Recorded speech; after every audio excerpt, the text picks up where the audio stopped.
Hi, and welcome to episode 6 of the podcast.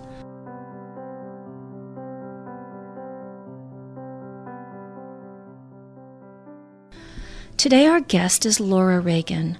Laura is a licensed clinical social worker with a private practice in Baltimore, Annapolis, Maryland. Laura specializes in working with individuals who have experienced childhood emotional neglect and trauma. Laura also holds an advanced certificate in trauma from the Institute for Advanced Psychotherapy Training and Education. She is also a board-approved clinical supervisor and is a certified Daring Way facilitator, which is based on the research of Dr. Brené Brown.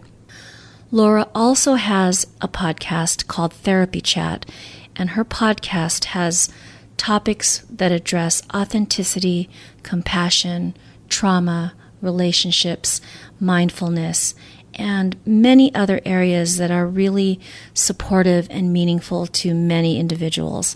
I guarantee that if you check out her podcast, there will be something there. Actually, there'll be more than one thing there. There'll be a lot of things that you will find helpful in some way.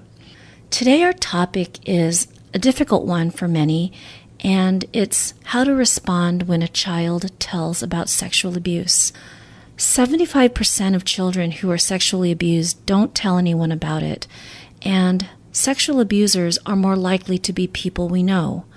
Therefore, the abuser of the child is going to be someone who the family members also know, and the closer the relationship is between the abuser and the child, the less likely the child is to talk about it. So the time when a child may approach a parent and disclose that they have been sexually abused is a very traumatic time in and of itself for the family. And in this conversation with Laura, we explore some ways to respond and move through this very difficult time. Hi, Laura, and welcome to the podcast. Hey, Lourdes. I'm so glad to be here. Thank you. I really appreciate it, and I'm looking forward to our conversation. I wanted to start off by asking you if you could share a little bit about yourself and your practice. Sure. My practice is just outside of Baltimore. It's kind of in between Baltimore and Annapolis and Severna Park, Maryland. I practice alone, and I specialize in helping people who have childhood trauma, and I like working with people who have emotional neglect and sexual abuse in addition to physical abuse, physical neglect, and a lot of times those things all go together, but it's really my passion helping people who've experienced some kind of childhood abuse and, end up feeling like there's something wrong with them in their lives, and really they just don't understand that they're impacted by trauma. Yeah, I've seen that a lot too, with people just not realizing the impact that those past experiences are having in the present moment. Yeah. A frequent thing people say is, you mean I'm 53 years old and I feel this way because of something that happened to me when I was 5? And it's like, well, looks like it. Yeah. Yeah. Unless we can find a different reason that makes more sense, but that's a clear connection that we can make here. Yeah. I was listening to your podcast on childhood sexual abuse, and I was really amazed at some of the statistics that you shared. So I'm just going to share a few of them right here, if that's okay. Sure. Before we move forward. So you had shared that from the RAIN website, which is the Rape, Abuse, and Incest National Network, that 44% of sexual abuse victims are under the age of 18, and that 93% know the perpetrator. And then the Crimes Against Children Research Center website, they shared that 1 in 5 girls and 1 in 20 boys will experience childhood sexual abuse. And, those statistics are staggering when you think about how many people experience this and need to go through a healing process for it. But what also caught my attention was for all of these individuals who experience childhood sexual abuse, there are also families and loved ones and friends who are also needing support in how to understand and cope with what has happened to their loved one. Yes. When a child is sexually abused, it can affect the whole family. If it happens within the family, obviously it is something that impacts everyone, whether they know about it when it happens or they find out about it later. And it can be really hard for that survivor to come forward and say, this family member sexually abused me. And they often worry so much about how the other family members will feel when they hear it, that they'll be so devastated they won't be able to handle it. And so it's really, it can make it even more difficult for people who have been sexually abused in childhood to let anyone know, and once they're adults, that this happened. Meanwhile, it's kind of like there's something inside them that's screaming, this happened to me, and they want the people they love to know it was wrong and it happened. And, sometimes they want that person to be held accountable, or they may even be worried for the safety of other children in the family that person still has access to. So it's so complicated. Yes, it is. And just going back to the fact that very few people, I would think, really know how to respond or what to do or what to say when that person comes to them and says, hey, this happened, whether they say it as adults or whether they say it when they're children. Because, as you said, it affects the whole family, because the 93% of the time, it's someone who the child knows, and so the family members also know. Yeah, and it's not always someone in the family, but if it happens in childhood, most likely the parents know that child was exposed to that person, because most of the time kids don't get access to adults or other, older people who can abuse them without the parents being aware, whether it's a babysitter, a neighbor, someone from school, church, the community, clubs, so many ways, unfortunately, that people who hurt children can get access to them. Yeah, and I really enjoyed what you shared on your podcast as far as how to protect your children, and that was just really helpful and meaningful. So thank you for what you shared on that episode.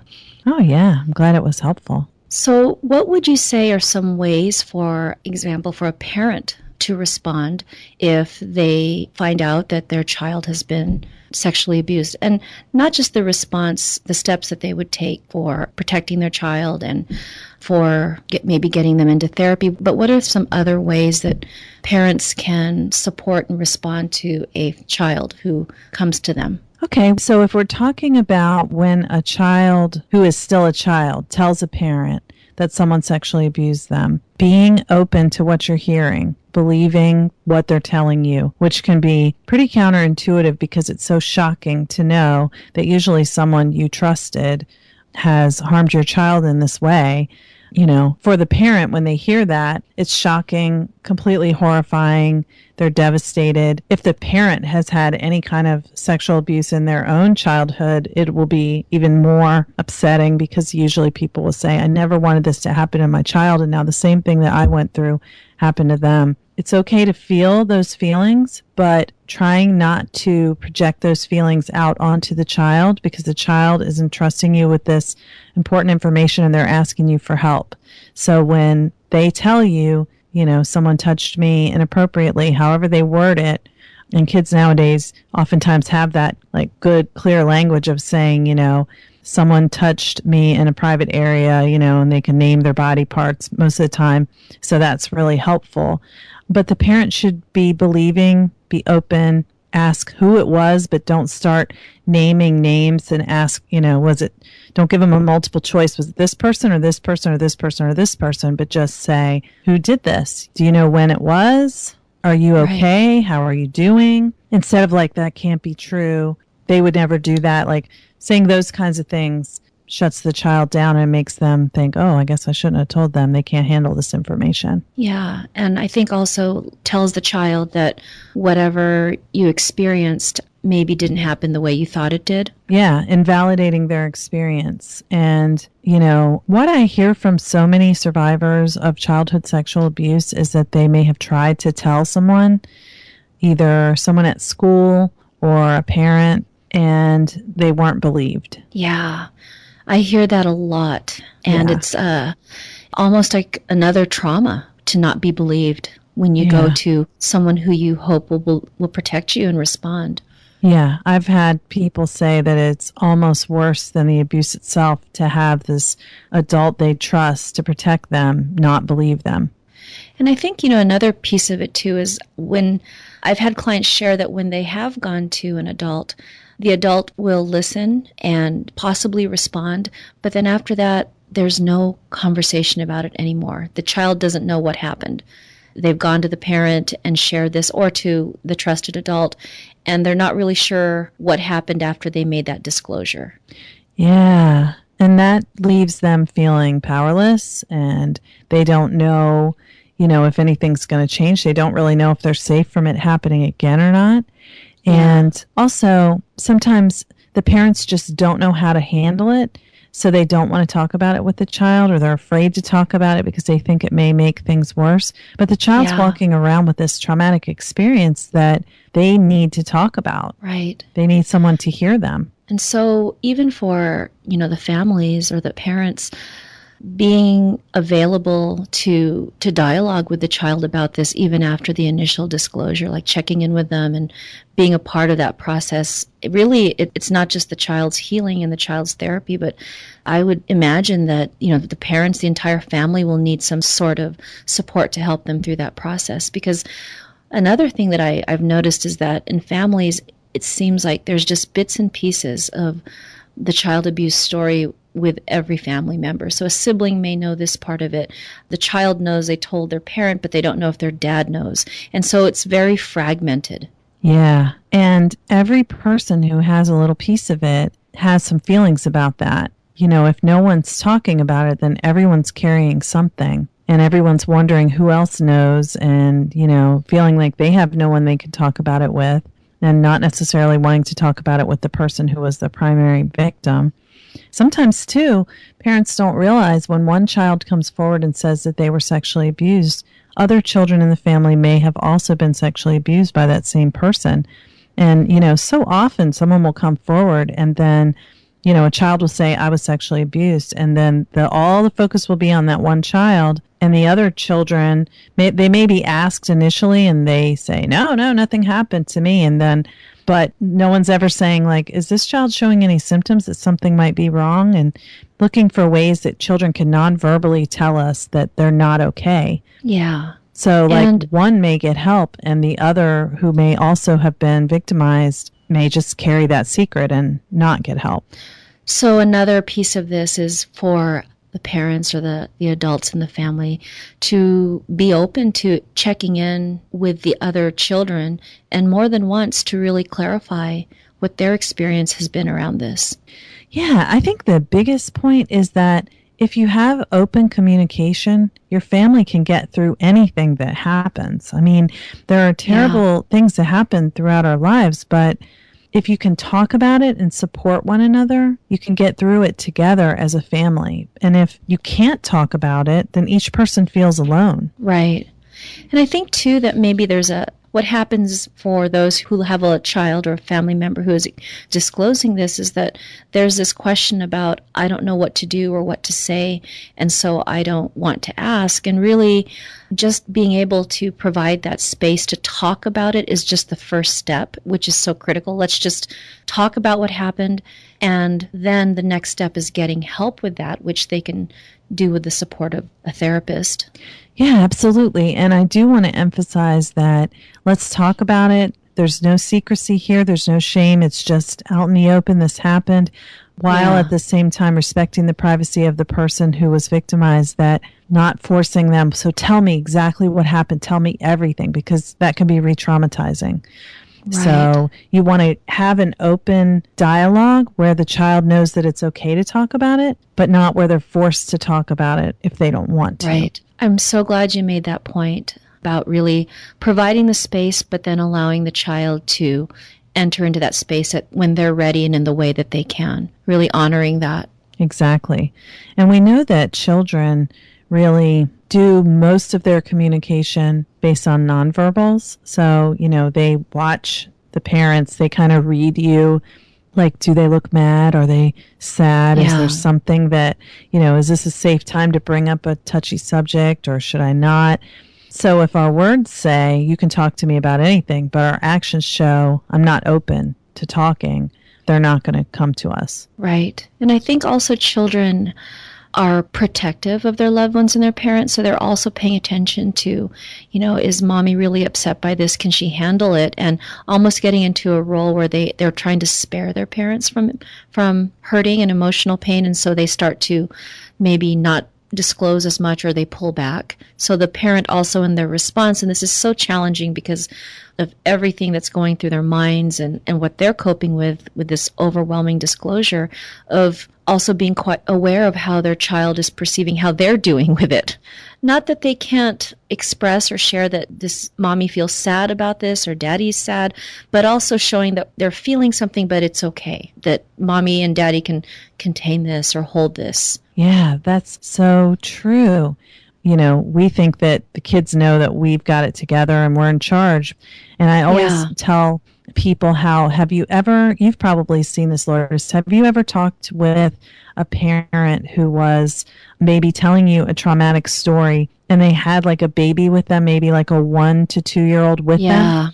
And they're telling the story and they think the child doesn't know what they're talking about. And the child starts trying to soothe them and, patting them and even if the person's not crying, they're like trying to pat their face. And, it's like they see what we feel. Yes, they do. They do. And they want us to be okay. They want to comfort us. And for many children, they're not able to separate that mommy is having a hard time because of what happened to you. The child can perceive that it's because of me that mommy or daddy is sad or angry. Yes, I made mommy upset. And, of course, that's a very bad feeling for a child because they have, like I said, that exaggerated sense that they have more control over their lives than they really do. So what parents can do is model that I'm the parent, I'll make sure you're safe, I can handle my emotions, and I can also be here for you to talk about your emotions. And it's okay that I'm sad. And I want to help you. How do you feel? So the parent doesn't have to pretend it's not bothering them, but you don't want to make it where the child is taking care of you instead of you taking care of the child. Right. And so for parents, they can just get their own therapy or, there's so many ways to do it, but the parent can have a professional helping them with their emotional response so that they're available to help their child with the child's emotional response. And then the child may have a therapist too. Right. Yeah. And, we're both therapists who work with people who've been sexually abused, but there are also sexual assault crisis centers pretty much in every area, like maybe not in your city, but close to your city. There will be one which usually offers free services. And most of the time, their services are available for primary victims, the person who was abused, as well as secondary victims, the people who love that person. Right. And you shared a few at the beginning, as far as it's difficult for parents to believe or receive this information because of the shock and also what it means for their family. And it's just a lot to deal with when they're first hearing this. But what do you think are some of the misunderstandings or fears about childhood sexual abuse that maybe get in the way? Because one of the things that I've noticed in my practice, and I'm sure you've seen this, is the parents just don't believe the child. Mm-hmm. They just feel like the child is lying. Yeah, so one of the things that can happen is, let's say a child who's 15 says that they've been sexually abused. And maybe since that child was 5, they've acted out so much, maybe stealing, lying, cutting, smoking cigarettes, being sneaky, like all the things that parents are like, you can see as an acting out behavior, but if parents don't understand what it is, they may think, this is just a kid with behavior problems.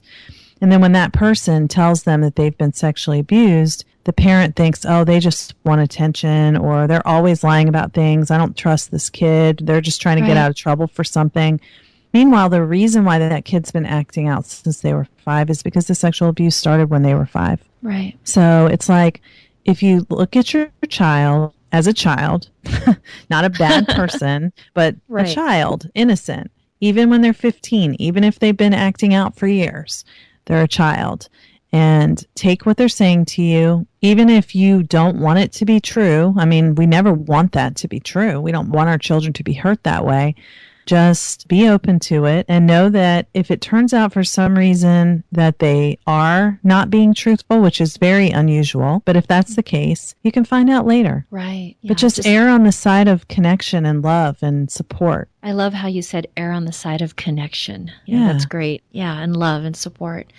Because I feel that, most of the time, for the most part, a child or a teenager is not going to lie about something like this, and they're telling you in so many nonverbal ways, and the actual words are actually sometimes the last things that you hear, but the behaviors have been showing up for a long time. Exactly. And another thing is that parents often will say, well, when did this happen? And the child will say, it's been happening since I was 6 and now I'm 13. And the parent will say, oh my gosh, why didn't you tell me sooner? Or they'll say, I must not be a good parent because my child didn't tell me sooner. Why didn't they let me know? Or why did they go to their school guidance counselor and tell them instead of telling me? And there's a lot of shame for the parent why the child didn't come to them. And there are so many reasons that kids may not feel comfortable telling their parent that this has happened to them. One is what we talked about before, that they may be afraid the parent can't handle it. Maybe the parent has a chronic illness, or they were dealing with some grief from another situation, which, for one thing, those are the kinds of situations that child sexual offenders take advantage of to choose a child whose parent is kind of preoccupied with something else. And that's how they target them because, they think that maybe they can get away with it. So the parent may have guilt that they couldn't be available to the child, and the child may not feel that they want to burden the parent with any additional problems. But the child needs to ask for help however they feel comfortable asking for help, and the parent can just go from there. Like, understand that it's normal to feel that you wish they would have told you sooner because you don't want this to have gone on at all, and you want it to be stopped as soon as it could be. But once you find out, you go from there and take your feelings about why didn't they come to me to your therapist. Right. So really a lot of the things that get in the way of receiving that disclosure or that what your child is sharing with you are really the parents' feelings of shame, guilt. And also I've seen this, if it's been a long time since it happened, maybe the teenager says to their parent, this happened when I was 5. Sometimes parents are able to dismiss it because it happened a long time ago. Yeah. And the child is just now telling them. And so I've also seen that even with, young adults who are in college and they're just now able to face this themselves and they share it with their parents. And it's almost as if that time lapse kind of diminishes what happened to them. Yeah. Well, as parents, when we hear the information that our child has been sexually abused, it's almost like if there's any defense we can put up to not take that in, how painful that is, we put it up. So it's like whatever we can do to minimize, it must not be that bad, or, well, they seem to be comfortable being around that person now and, the person who abused them. And the thing is, oftentimes people don't tell anyone, and I've talked to numerous people who say, I've never told anyone, but I was sexually abused when I was 5 years old. And it's like something that they're carrying that's feeling so heavy in their heart, and they finally understand that's what that was that happened to me. I didn't have the words for it, and now I understand that this has been affecting me ever since then. So if they were to go to their parent by then, if they're 55 or 60, their parent might be 80, 85, and say, this happened to me. And the parent may think, well, that's so long ago. Right. And, just not know how to deal with it and not want to really talk about it. But it can be so hurtful for that person who held that for all that time and then finally came forward and said, Mom or Dad, I need you to know this happened to me. I mean, we always see our parents as parents, no matter how old we get. Right. And I think also, too, for parents, if their child, it does not have the behavior problems, is not struggling with school, and instead their child is doing really well at school and is involved in activities and just for all intents and purposes seems like a healthy, active child who's doing well, it's also hard for parents to believe, and again, this is their stuff, to really not accept this, to say, wow, this happened to my child, and it doesn't really seem like they're affected by it. They're getting good grades, they have friends. And so that's also, I think, another way that parents can not receive this information from their child. Right. And one thing we should realize and point out is that sometimes children who have been sexually abused or abused in other ways overachieve and become perfectionists, and they go out of their way to make sure that everybody's happy all the time. So the parent is like, not my child. They're superstar. And, that doesn't mean that the child isn't hurting. Sometimes we overachieve because we're hurting so much. Yeah. So, Laura, just to recap really what we've talked about with what gets in the way of parents being able to support and respond to a child or a teenager who goes to them about being sexually abused, a lot of it is the parents' own feelings, their own difficulties, and at the time that their child comes to them, really just being there to receive that information, to provide a safe space to allow the child to talk about this at their own pace, and also within the family, again, honoring where the child is and as they're ready.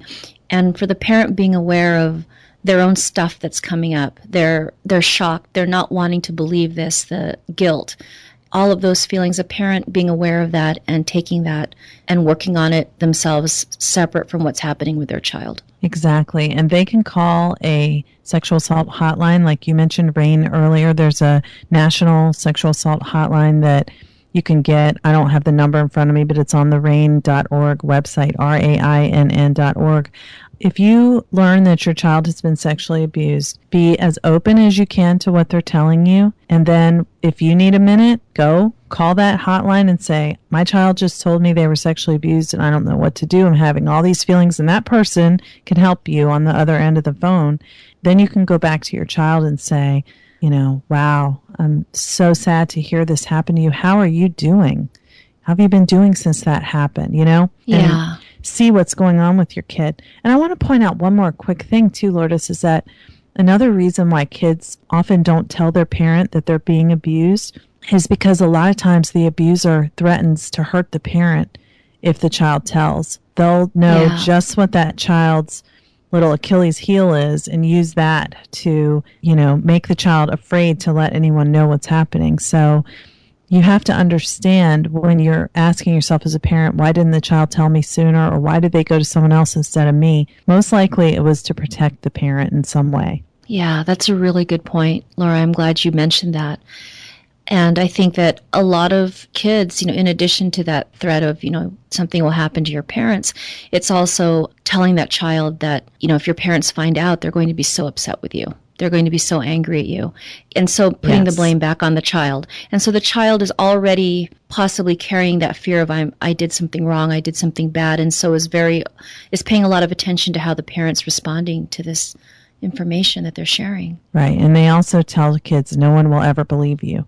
So if the parent responds by not believing, then the child says, oh, the abuser was right. I am bad. But one thing I want to say is that as parents, like you mentioned before, we don't know how to respond when we get this information. It's so shocking. And, without specialized training, I wouldn't know the right way to respond either. So if your child came to you and said they were sexually abused and you wish you had responded differently, just be gentle with yourself because you're doing the best you can. And it's okay to go back to that child and say, I wish I had been more receptive when you told me what happened.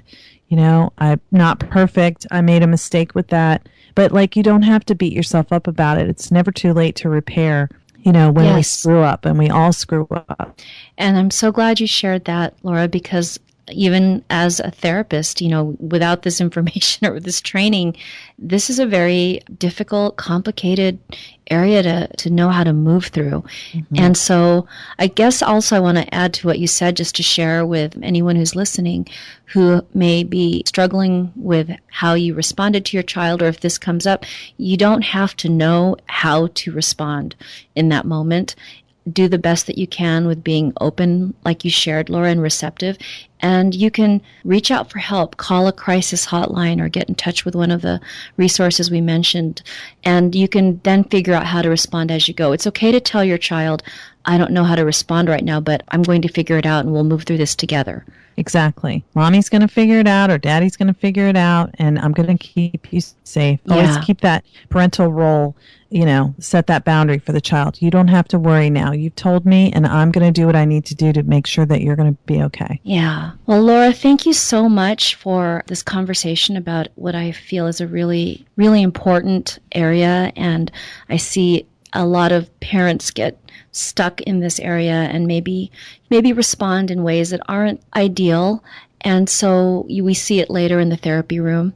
I also wanted to ask you, what is the best way for people to get in touch with you?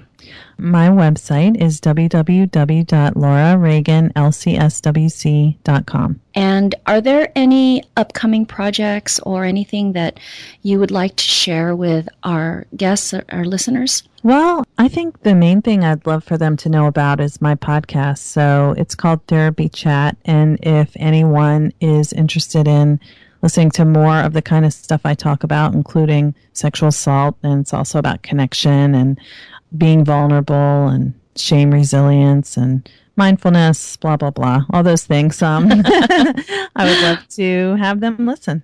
And I just want to share with our listeners that Therapy Chat is an amazing podcast, and if you listen to it, you will definitely take something away from listening each and every time. And I'm just really glad that we were able to talk about some ways that parents can start to think about this and ways that they can move through it if it happens to them. Me too, Lourdes. This is so important. Thank you very much for having me on. Thank you. I hope that today's conversation was helpful. Responding when a child or teen discloses that they've been sexually abused is very difficult. I think what's important to remember is to be open to what your child is saying, to communicate in your words and nonverbals that you believe them, that they are safe, and that it's okay to talk about this. You don't need to know exactly what to do as far as specifics. It's enough to let your child know that you will figure it out, that they don't need to worry about it, that they are loved and safe. And if you're looking back at the situation and wishing in hindsight that you had responded differently, it's okay to go back and do that now. Be very compassionate with yourself in this process. Again, this is not easy for anyone to move through. You also don't have to go through this alone. Seek support and professional help for yourself, your child, and your family.